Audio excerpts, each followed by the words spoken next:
Kung ganito yung sasakyan nyo at gusto nyo palitan ng cabin filter, madali lang yan mga boss. Buksan mo itong glove box mo. Tapos meron niya sa gilid na clip. Itaas mo lang yon tapos hilahin mo lang siya pababa. Ayan, katulad ng ginawa ko. Iangat mo lang itong pinaka-clip niya o itong naglalak sa kanya tapos hilahin mo siya.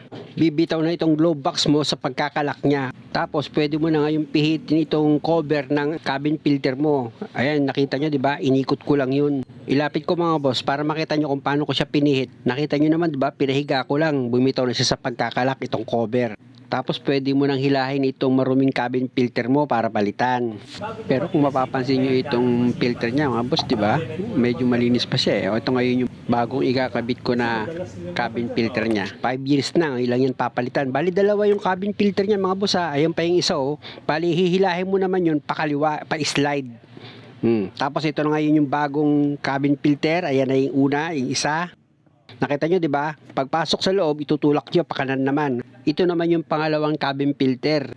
Bali sa pagkabit niyan mga boss, itutulak nyo lang. Ganun lang siya kasimple mga boss pag nagpalit kayo. Pag ibinalik mo naman itong cover, yung dulo niyan, ikakalawit mo lang tapos ayusin mo yung pagkakalapat ng cover mo, tsaka mo ngayon pipihitin itong lock niya pakaliwa. O 'di ba nakita nyo naman, napakadali lang niya ikabit. Dito naman tayo sa dalawang stopper nitong glove box mo. Bali, itutulak mo lang yung dalawang stopper na yan at kusa na siyang maglalak. At kung makikita nyo mga boss, o di ba okay na siya? Muli mga boss, maraming salamat sa panonood. At kung maaari, huwag niyo naman sanang kalimutang mag-subscribe sa channel ko. Salamat!